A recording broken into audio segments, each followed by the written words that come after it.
We can now start talking about episode 2, I think. And you notice the actually you notice the difference between the 2 episodes from the writing. Like you notice how things got specific. Now we know who our 2 main characters are. It's Galadriel and Elrond. And the stories were interesting. I was seeing the conflict, I was seeing the evolution, and they were able to give us good visual shots. That was why I was saying that episode 1 was not up for the standard for me. Because episode 2 is how episodes should be like, like specific. I know who's the main character, I know what's happening, I know who I have to follow. And we saw that. I think that's why they did 2 episodes in the same day, because they knew that maybe they did like a test audience and they thought like, oh, episode 1 is not going to be good. If we just release episode 1 on its own, then people will maybe not be interested in watching the remaining of the series. But they released the 2 because now they can watch the 2 episodes and know that, okay, they know. I think that this tells us that episode 1 was actually not good. The fact that they released it with another episode. So. No. Come on, man. You see this. You actually see this pretty frequently. Very actually a lot more recently. You see it all the time in anime. You definitely see it in like Marvel TV shows. Not every Marvel TV show, but some Marvel TV shows. You saw it in one of the Star Wars shows. Which one they do that with? Where it had 2 Star Obi-Wan episodes. Kenobi. Obi-Wan Kenobi did it. Yeah. So like that's because there's just so much content you have to give someone, and it's easier to deliver that episode 1 and 2 as opposed to doing like exposition and now inciting incident. It's like, all right, here's your exposition and inciting incident, go. It's kind of like a movie with an intermission. That sometimes it's kind of like season finales. Like sometimes they put 2 episodes together and now you have your season finale. It's like a movie length episode, but it's just because it is delivered better when they are put together. Ultimately, narratively, it fits better and audiences receive it better when it's together. So I'm sure they do test it and it comes out like, no, we should just put it together. Just throw it all in there, or just drop the whole thing all together, please. Just give me the whole show. I can just watch all at once. I honestly do like the weekly streaming. Same. Wow. Setup that they have going on. I've never met believers before. Tell me why you like. I have very little self-control when a show that I'm hype about comes out, because I will stay up until because they drop shit on Thursday at midnight now, and so it's like, all right, I'm gonna be up till 8 a.m. watching the show. So if I have anything going on Friday, I am going to be exhausted for it. So I agree. I do not like the Netflix drop everything at once. I do not like it. Also because I feel like there might be some quality loss in there, because people are like, I feel like there's like, you just get fatigued while sitting and watching a show. Like you stop paying, like you just get a lot more mental gaps. And so like you don't notice like dropped plot threads as well, or like bad dialogue, there's just holes that start to fall through in a show that you might not notice. I think the reason why I don't like it as well, or I rather have the week to week, is because it allows for conversation. It allows for you to marinate. And again, the reason why we now have short attention spans is because of Netflix. They drop everything all at once and you want that instant gratification. But I think for me, it's just having that weekly thing. It gives me something to look forward to. Like, oh, I can't wait for next week. Like, let's, actually maybe this week I can actually go watch it with my friends, have people over, have a thing. Chance. As opposed, I mean, it's like, I just don't, and also this is the reason why Netflix, we're not going to get into a whole Netflix conversation, but this is also the reason why Netflix is really not doing well. That's right. Because they can't maintain subscribers if you're dropping everything. Like, oh, you know what? Stranger Things is coming out this month. I'll subscribe for a month and then drop out. True, huh? You know what I mean? So Eddie says, count your days, Netflix. Count. No, they're great. They're doing okay. They're going to bounce back. But yeah, no, just on that note, I'm 100% with Duncan on this one. I need some exposition. I need some exposition from these characters. Give me some background on some of these characters we need to know about. Who is this elf and his lover? Do y'all know anything about this person? Because I don't. They are Arondir. They are complete fabrications. Original. So this is so I read online that basically this is like a fan fiction because it's based on the second age. The Silmarillion is not based on the first age, and I guess some of the third. But that's all considered canon, and Amazon doesn't even own the rights to the Silmarillion. So this is essentially non-canon, a fan fiction. So it's exciting, but like they're gonna reference the lore somewhere. But they're taking some of the stuff from the appendices of the Lord of the Rings, which kind of has some crossover with some of the Silmarillion stuff. but also I have zero problem with Arandir, and I have zero problem with their hair. Honestly, I know that was a big discussion earlier. I have zero problem because that doesn't take me away from anything. I'm not a super, and I don't mean anything by this, but I'm not super. I'm not a lore extremist like some fans are who have been bombing the comments on the show. And so I like to, like, I remember one comment I made, I just love being back in Token's world. And then Yes. I just love being in that world. Yes. Sure, there's some differences, but sometimes difference is good. Like, oh, we actually have more diversity within Tolkien. Like, this is great. This is how it should be. Can you say that again? I just want to be back in Tolkien's world. Let me tell you, let me tell you, as a Star Wars fan sitting through the new trilogy, I understand. All right, these aren't perfect movies. It feels good to be in Star Wars. When I sat down and watched the Harry Potter spinoff, the creatures movie, you gotta, when he's hunting them down or whatever. When it first rolls, Warner Brothers come across, and then it gets dark, and I hear the piano. I felt like I took a breath for the first time in 10 years because I'm back in my fandom. And if you can just connect that to your audience, I promise you, you can get away with so much. You can just get away with so much. Listen to me talk about the sequel trilogy. I will say so many praises for it. Objectively not positively good movies, but I will fight you to the death over them. So it's like, it's a fandom thing. And so that's what I'm assuming here is that's what this is. A lot of it. I find like a lot of people who are critiquing these Lord of the Rings, making these little problematic critiques, they're not really the big fans. They're like people who kind of maybe watched a movie or something like that, but they've never read the books. They've never played a game. They've never gotten into the lore. They don't know the Silmarillion. They don't have any tattoos or anything. They're not really deep into it. And so they're just like, yeah, man, whatever. We got this. They don't have long hair. And it's like, well, they don't have long hair. It's like, let me enjoy it. I mean, like, no, it's not the way the books is. Not. I'm like, yeah, this isn't exactly how I imagined it in my brain. Like, I'm sorry, it wasn't made specifically for you. Like, for this one person read it. No, I do like it does go into like a lot of my design about like critiques about the design of just like all the costumes. Really, like they just aren't bright enough. Because like that's a big thing in Tolkien's work. The good guys, especially the elves, are all about light and being radiant almost, because they are like they're demigods to us men. Because in Tolkien's world, the men are men, the women are men, the children are men. Everything's men. Everybody is men. So like to us, if we that scene in the Two Towers when Gandalf is Gandalf the White is appearing. It's like that, but like not quite as much, because they're not like always being like resurrected into view. But it's like especially some of the more powerful ones, because there are like some elves are just more powerful than others. Like Galadriel is one of the most powerful characters in this scene, for example. That looks great to me, man. I don't know. I think that costume looks fantastic. I think the costume is in general isn't bad. I think the clothing is phenomenal. A lot of the elf clothing, even Elrond's like green leafy cut he had on, that is sick. But like the armor, this does look like cosplay armor. Like it kind of does. Yeah. It didn't take me out of it. When I saw Finrod for the first time in the beginning, he's wearing a white, like this brilliant white robe, and just it's very vibrant. Gil-galad's costume looks really good. I did like Gil-galad's look. I do think that the armor is a little questionable. It's just a little thin, especially paperish. But again, I also understand there's just no artistic value to it, and that is like elves are all about like aesthetic. Like everything they do is a work of art.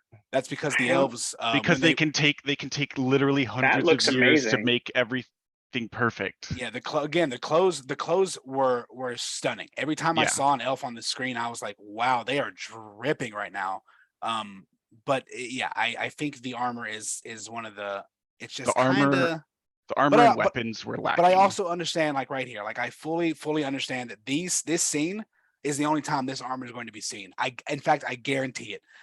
This is the same armor they're flying across the Sundering Sea in. And they took it off halfway down because they're gonna go and they're not gonna wear it over there. So like, I think it makes sense for it to be like kind of a one shot, but at the same time, if this makes it a budget. With this budget, it should look really crazy. Yeah, like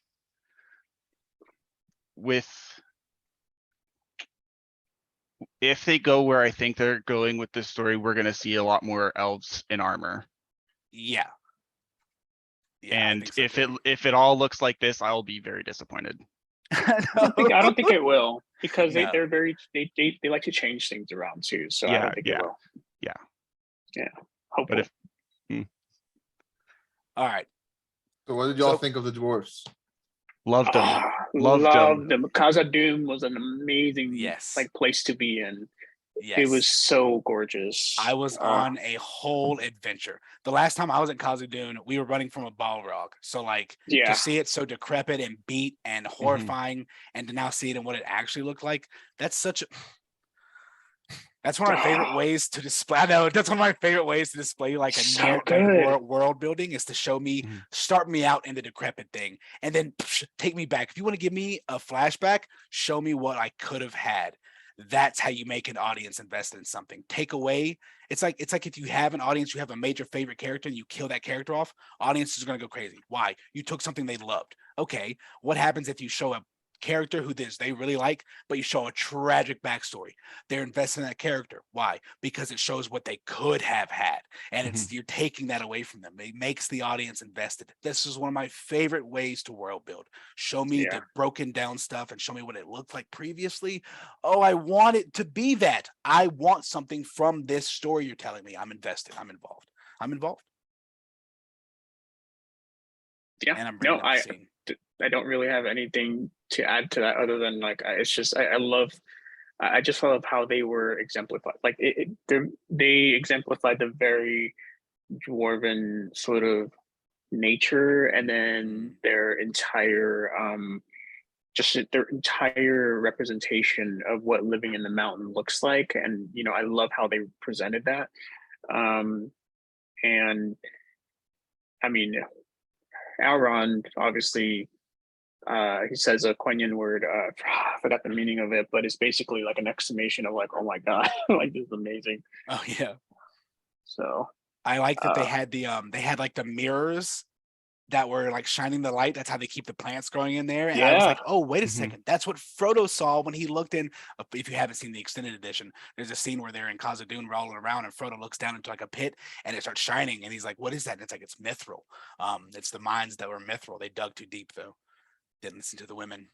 I really liked how they introduced the dwarfs to us, because it felt because he was asking for his help, and the only way to get in was to actually fight him, but we don't know that. So he's like, I invoked the whatever 7 something, and then okay, we know this is something important, but what is it? Because they let him in. So is that a good thing or a bad thing? So we get in, and the hype is building. The hype is building, and okay, now we see it's a big thing. If he loses, he's exiled. It's over. What was it? What was the name of the challenge? It was the rights of Tarag. I think it's Tarag or something like that. Wait, I invoked the right of something Tarag. I can't remember. I think it means Longbeard. Doesn't that mean like the right of no? It's a right of like a test of endurance. Yeah, it's a test of endurance, but the actual translation, I don't remember. It's something goofy. I always have like splatterings of stuff like this. Like if I like see something in like Dwarvish, I'll be like, wait a minute, that means like, how do I know that?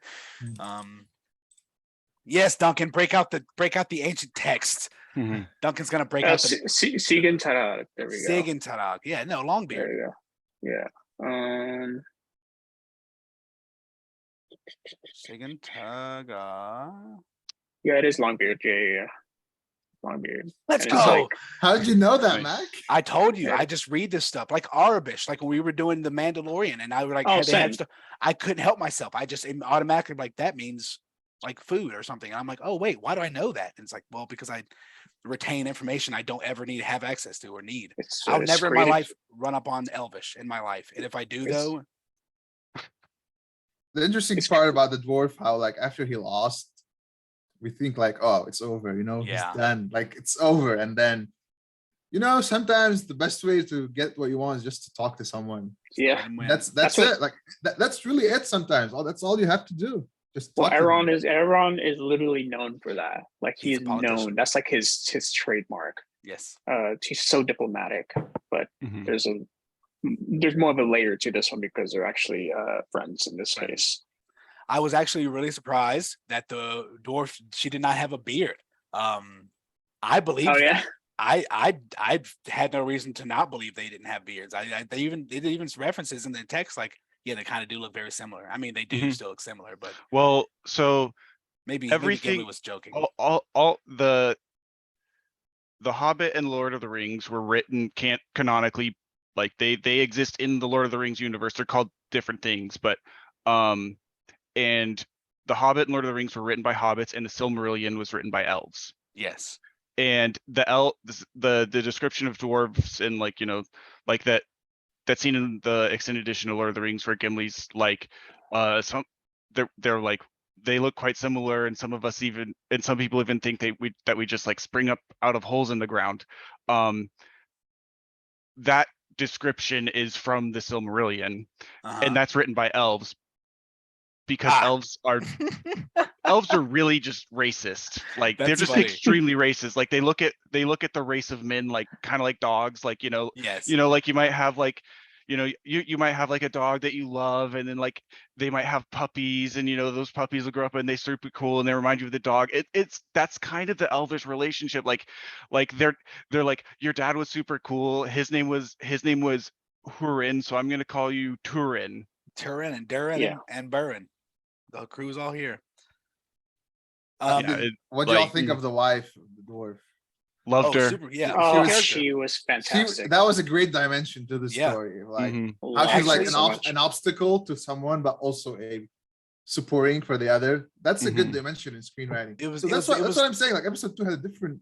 Yeah, I think it was a different writer. There was no way that's the same writer. Different writing altogether. It is a clever way to introduce a character. I mean, the way Durin introduces his wife is almost as if, like this is another obstacle you have to pass. Not just me being stubborn, but if my wife approves, then you can do it. And she's presented as like this head honcho of the house, but she's really actually very calm and loving and like caring and open and like warmth to him. And so it's like again, it messes with the viewer's expectations. Like, oh, is she an obstacle? No, she's actually the one who clears everything up and bridges the gap in the first place. Like, no, like when Gimli is describing Moria and he's like, oh, it's like got this amazing like hearth and all these feasts and amazing food and stuff like that. It's like, well, you know, the dwarves, they kind of like work hard, play hard sort of deals, you know. Like they all like they have these amazing celebrations and stuff, I assume, and they're pretty religious. They're like one of the few like actually very religious sort of races, or actively sort of religious races in the Tolkien books. Like they worship the Vala who created them very actively. Whereas like the race of men and elves really only, you know, take oaths in Valar's in the names of Valar or in Eru Ilúvatar's name. They don't really do any kind of, they like revere them and do the occasional celebration, but that's kind of it. So I think, go ahead. I think to one of the last things I want to talk about is I don't necessarily think that we've even met Sauron yet. I've been looking at a lot of the like the trailer or whatnot. I think we actually see him in the trailer, or maybe we do, but I don't necessarily think we've even met Sauron yet. So, I feel like I feel like when we meet him at first, we won't know that. Because we don't know if he's gonna appear in his you know as Anatar, Lord of Gifts, but like I think he's such a master manipulator, which is why some people suspected Halbrand might be something like that. But also the other argument with Halbrand is him being the one, the Witch King, because he's from the Southlands. So exactly. Okay, so actually 5 minutes on the clock. Give me a rundown of Sauron history up to this point and what we should expect from him. 5 minute rundown on Sauron. 5 minute, go. So we mentioned Aule. Sauron used to be an assistant of Aule. Very when he was a good guy, quote unquote, he was like very into craft and artifice and stuff like that. So like that's why he, eventually goes on to create these rings and a bunch of other horrible things. What is he? What is Sauron in the hierarchy, in this demigod hierarchy? He is a Maiar. So that's kind of like, so you have Eru, the Valar, and then the Maiar. And that's the same level sort of as like Gandalf and Balrogs and Melian from the First Age. Yes. Yeah. Yep. Those are some of the big ones. I think my final question before we wrap up, what did y'all think of the grandfather dwarf with the big beard? What do you think of him? Was it too big? I thought it was too big. Oh, the king. Oh, King Durin. Oh, no. It wasn't big enough. He wasn't even stepping on it. What do you mean? So, I had another question. I haven't seen this discussed a lot. What do y'all think the glowing stone is? I think it's the mithril. Yeah, I think it's mithril. I think it is because it fits right in there. I mean, because that's essentially changes everything. That's what they use to create the doors of Durin as well. That's my guess, because it fits. But I don't think there's no way it could be a Cimmeral. There's absolutely no way. Yeah, they wouldn't have found the Hearts of the Mountain yet, or the Archstone. Yeah. So what do you think, Duncan? I was thinking it could be like, because I don't think the Arkenstone came from Erebor, and I don't think the Arkenstone was a Silmaril, so maybe they found the heart of the mountain for I don't know the name of the mountain Moria is under, but that mountain. Maybe that's a good point. Karatras, I think. Yeah, something like that. But I don't know. Isn't the heart of the mountain really deep though? They don't just. I don't know how deep. So one of my favorite fan theories in Lord of the Rings is that striking out the heart of the mountain typically leads to catastrophe. Because the mountains they actually references in the second episode. She's like, you have to sing to them. They tell you their story, like they tell you where not to dig, and that was the big part she left off as. And there was a reason they did that for emphasis, because the Balrog was such a pivotal point in the story.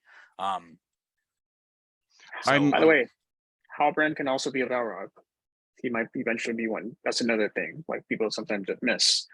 You never know. Oh, because it's Maiar. Oh. You never know. Like if he could be Sauron, my guess is still like a Witch King, like a Ring Wraith or something like that. But that's where I'm at. That's kind of when. But it's at this point, anything is possible. Again, Sauron, you have to understand, master manipulator. So that's right. Yeah. Sorry, I just had to put that in there. I just really wish we could have seen Finrod. By the way, I do like how they just really quickly. Obviously, you saw the claw marks on his arm. Yes. I thought that was a brilliant way to not get in trouble because people like you, Duncan, and I would understand like what that reference is, and it's just like, oh, okay, I love that. But it would have been so much better to see that actually take place. Yeah. See the song battle, the rap battle that him and Sauron could have had while while Baron and him are trapped with wolves, and that would have been so cool. But I love that they put that in there. Like they were sensible enough to like, okay, we need to at least show how he actually died.